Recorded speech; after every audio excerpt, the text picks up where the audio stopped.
On Tuesday, Hillary Clinton said in a nationally televised interview she was never subpoenaed over her use of a private email account and server while serving as Secretary of State.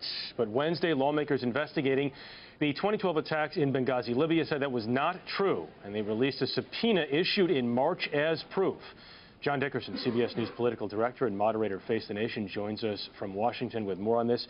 John, Elijah Cummings said it was an honest mistake. Trey Gowdy essentially said Clinton is lying.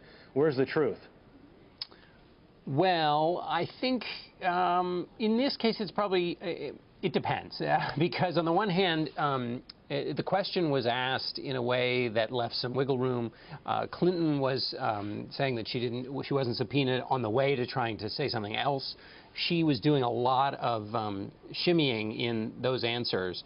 But in this case, the Clinton team's response is that she was talking about whether she was under subpoena when she did the original sorting of all of her emails, and that she was not under subpoena, and that the way she phrased it was in that, sort of unequivocal way. And so they would argue that in the light of day, what she meant was she wasn't under subpoena at the time, but she did get a subpoena later. So I don't know. This one, how you see it depends on where you sit, sort of. Yeah, the Clinton campaign staff, as usual, rather busy these days, not only with that, with the minor controversy over roping off reporters, and now all the talk about Bernie Sanders, who is surging, as you know. Where does Bernie Sanders fit into this campaign right now, in your estimation? Well, let me do one quick thing before we move on to Bernie Sanders, which is just to button up on the email front. I think it's up for debate on the question of subpoena, but there were two other assertions that Hillary Clinton made that are much harder to defend. One was that she said that she turned over her emails voluntarily, that she didn't have to.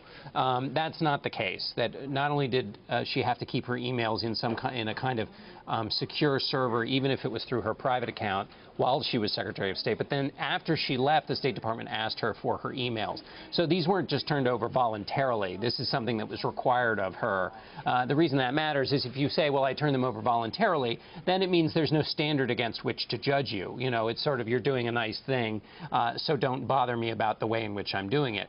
And then the second thing is that she said, well, there was no law governing any of this. That's not quite true. While she was Secretary of State, there was a regulation that said if you keep your emails outside of the system, that they have to be archived in an approved vessel. That was not the case. She had her own personal server that she was the guardian of. So that's two areas in which she's got some splaining to do.